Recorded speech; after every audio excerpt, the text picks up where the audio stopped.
Hi, my name's David Corby. I'm a director of the College of Complementary Medicine and one of the course authors of the Mind Body Medicine course. I love working as a mind body medicine practitioner. It is extremely effective as a modality, and our unique, fully integrated mind body approach is extremely effective with a wide range of problems. Three key differences with our mind body medicine approach is one is that we fully integrate mind and body together. So you get mind and counselling skills in quite a lot of depth, plus body work skills in quite a lot of depth. And it's integrated together so that when you're working on a client, you can just as easily be working on the body and counselling at the same time as just counselling by yourself. We also provide a detailed map for how the mind and body interact. And there are tools that are developed that help you to be able to work, instead of on symptom level, to work and not even just on theme level, but actually to try to find the key root of the problem that's driving the themes of how the person is living their life that ultimately cause all the symptoms and signs. In terms of the body and mind and its equal emphasis, there are a lot of courses and a lot of approaches and modalities that work specifically on the body. There are a lot that work on the mind, like with counselling and so on, but almost no one brings those two together. And where they are brought together, very few people will have the depth of counselling skills married with the depth of body work. And putting them together is extremely important. Now, the reason why this is important is so many problems involve both body and mind. So, for example, pain you might think is a body thing, but what causes pain? Well, normally it comes from nerves and muscles, and the nerves and muscles are under pressure because of poor posture. Now, of course, the reason why we'd have poor posture is because of the way we move. Posture in the end is the outcome of how we move. So our movement patterns cause ultimately the posture, which causes the pain. But then you have to ask the question, well, where does the movement patterns come from? Well, of course, the brain directs those. So when we're looking at pain, physical pain, it really is a response to what's going on within the brain. So this is a classic example of a physical thing, pain, being caused by a mental thing, which is the brain. And I think intuitively you'd understand that nicely, because if you looked at this picture of this person here, you wouldn't be thinking this person's happy, would you? You'd be thinking that this posture indicates that they're not happy, that they're depressed. And so we intuitively understand, looking at someone, we can read what their likely emotions are, and you can see how important it is when you're working with the physical body to address the mind component. The second wonderful thing about our mind-body medicine approach is that we have mapped out how root feelings, specific root feelings lead to specific emotions that lead to specific behaviours and specific physical symptoms.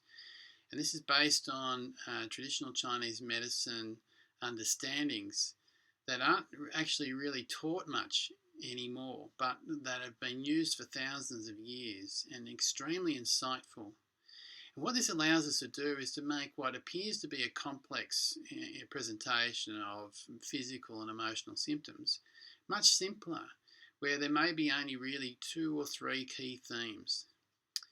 And that allows us then to interact with the client and help them to understand what's going on, so that we can then help them feel more empowered to make some change.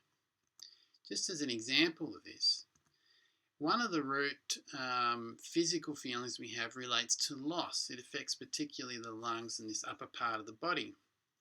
Now, loss, in terms of emotions, is experienced in a whole range of different emotions, but grief and guilt, feeling disrespected and abandoned, they all have the same root, which is to do with loss.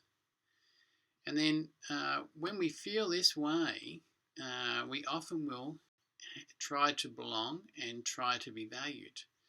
And that pattern of behaviour tends to lead to certain types of physical symptoms, such as asthma, being short of breath, tonsillitis, neck and shoulder stiffness or pain, problems with the colon or constipation, and problems with the appendix. So you can see how when you've got this map, things become simpler. So if I, as a client, was saying, oh, I'm feeling, loss, and I'm feeling really guilty about this and that, and this person's disrespecting me, and I really want to be valued, then actually all those things are the same thing. It's really just one theme that makes it much simpler. So these maps are extremely important in helping with interaction between us and the client. Once the client understands what are some of the key themes driving their problem, the key then is to find what the root of the problem is. And one of our unique aspects is that we effectively throw away the normal model, which is the Jungian model, which is when we work with clients, you work on one issue and then you go to the next issue and next issue, like unraveling layers of the onion. Instead of that, we try to get to the core of the issue straight away. And in order to understand how that works, you've got to first understand what happens with disease. Chronic disease usually comes because we've been stressed for a long period of time. It's a little bit different if you get hit by a bus, but if we're talking about something that's gradually developed over a period of time, it nearly always is caused by stress. But what is stress? Well, I would define stress as something that's caused by our behaviour. Now, certain sorts of behaviour will be more stressful than others.